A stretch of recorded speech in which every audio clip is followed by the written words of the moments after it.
In the serene Llatte kingdom, under a sky filled with shimmering stars, a remarkable event unfolded one tranquil Saturday night. A pair of twins, two lovely girls, were born into the family of Jelani and Layla Arusa, whose father was a renowned gold merchant known far and wide. The twins, named Amina and Layla after their parents, grew under the nurturing love of their family. As they matured, a striking physical difference became apparent between them. Despite sharing the same meals and routines, Amina grew tall and slender, almost too thin, while Layla appeared robust and lively. This contrast led to unfortunate ridicule for Amina from the village folk, who taunted her with cruel nicknames like skeleton or thin fish. She often returned home in tears, seeking comfort from her parents and sister, who did their best to console her. Layla, ever the protective sister, was well loved and integrated into the village's social circles. Amina, on the other hand, found solace in her exceptional culinary skills. Her cooking was so exquisite that it left everyone in her family praising and licking their plates clean. Her home was truly her sanctuary. However, the cruelty outside was relentless, especially when Amina and Layla ventured to the market. Villagers would mock Amina's appearance, with one fish seller even jesting, "Layla, why did you suck Amina's blood?" This public ridicule was unbearable, but Layla always defended her sister fiercely against the bullies. Trouble escalated when Layla's boyfriend, Jelani, the son of a famed cocoa farmer, and named after Amina's father, broke off their impending marriage. He feared that Amina's slender physique might genetically pass to their future children. Devastated by the breakup and her dwindling social life due to her defenses of Amina, Layla's pain turned into resentment towards her sister. In a moment of spite, Layla sabotaged Amina's cooking by pouring sand into a pot of food Amina had lovingly prepared. Not stopping there, Layla later contaminated Amina's bathwater, causing her to suffer a painful allergic reaction. This escalation of sibling rivalry continued until Layla publicly humiliated Amina at the market, branding her a skinny skeleton and withdrawing her support. The conflict reached its peak during the preparations for the Queen Maiden competition, a triennial event where 3 maidens from each kingdom were chosen to represent their people. Amina, to everyone's shock, was selected by Ado, one of the competition's organizers from a neighboring kingdom. He had been captivated by Amina's unique elegance, seeing beauty where others saw flaws. During the competition, Amina's culinary prowess shone through, advancing her to the next stage. The final challenge required the maidens to find a hidden treasure in the forest, a task that involved swimming and agility.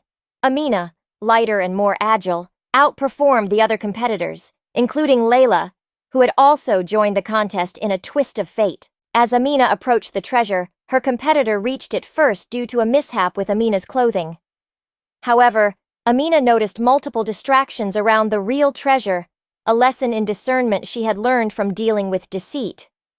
She found the genuine treasure, a golden box, due to her height and agility. Amina's victory not only crowned her as the Queen Maiden of the 3 kingdoms, but also brought her immense respect and riches. Layla, witnessing her sister's triumph and the villagers' newfound respect for Amina, felt deep remorse for her actions. The sisters reconciled, with Amina forgiving Layla, emphasizing the unbreakable bond of family and love. The moral of their story highlights the beauty of uniqueness and the strength in forgiveness. Amina's journey from being mocked to being celebrated teaches us to embrace our individuality and turn adversity into triumph, resonating with the timeless message that true beauty and strength often lie beneath the surface. A new era began in the Llatte kingdom with Amina's great victory, bringing an atmosphere of peace and celebration. She was no longer just a cook, but also a figure respected by 3 kingdoms. Being crowned the Virgin Queen, along with the treasures and wealth she received, not only brought her fortune, but also significant social status. However, this victory was also a turning point for Amina's personal development. It had transformed both how she saw herself and how others viewed her. Amina noticed the change in the villagers' attitudes, the admiring and praise-filled words replacing the derogatory behavior they had shown before. While she accepted these changes, she chose never to forget them. These experiences helped her become a stronger and more empathetic leader. For Layla, this period was one of regret and self-reflection. Seeing her sister's success and realizing how generous her heart was, Layla acknowledged her own faults and weaknesses. She felt deep sorrow for her actions towards her sister, which motivated her to become a better person. The bond between the two sisters strengthened after these experiences. Amina wholeheartedly accepted Layla's apologies, and the siblings moved forward, leaving behind the pains of the past.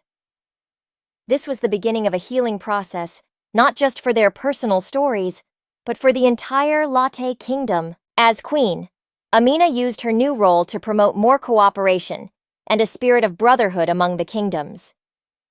They organized annual festivals and engaged in more frequent trade and cultural exchanges with neighboring kingdoms.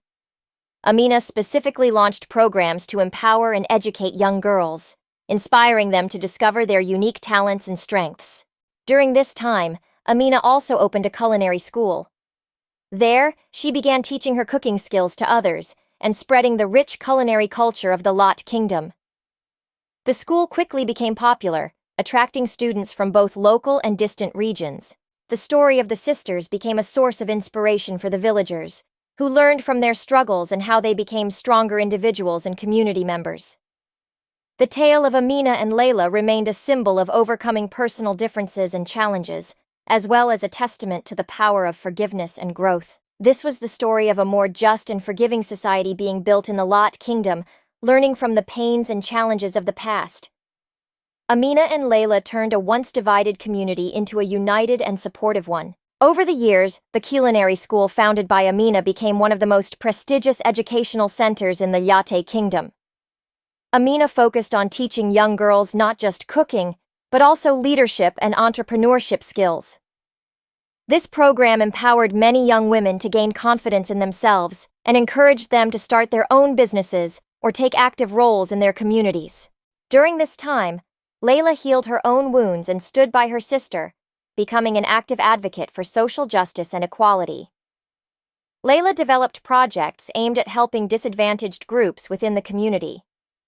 These projects worked in conjunction with Amina's culinary school, initiating significant economic and social transformations in society. Together, Amina and Layla launched the annual Unity and Culture Festival. This festival brought together people from the Llatte Kingdom and neighboring kingdoms, providing a platform to celebrate the diverse cultures through music, dance, and food. The festival particularly encouraged empathy and understanding among younger generations from different cultural backgrounds. Under the leadership of Amina and Layla, the Llatte Kingdom not only prospered, but also strengthened its relationships with other kingdoms in the region. During this period, old rivalries gave way to cooperation and mutual respect. Inter-kingdom trade increased, allowing each kingdom to showcase its unique products to others. However, this era of peace and prosperity faced its challenges. Some conservative factions resisted Amina and Layla's reforms, particularly struggling with the increased independence of women and their active roles in society. Nevertheless, Amina and Layla managed to mitigate this resistance through community discussions and dialogues. Over time, even most critics began to see the benefits of this new order. Under their governance, the people of the Llatte Kingdom learned the value of coming together during hard times and supporting one another. Amina and Layla developed a more open and transparent governance style, which fostered a deeper sense of trust and commitment within the community. The legacy of Amina and Layla was not limited to their tenure. Their vision was embraced by future generations. The Llatte Kingdom remained a lasting symbol of the cultural and social changes initiated by Amina and Layla.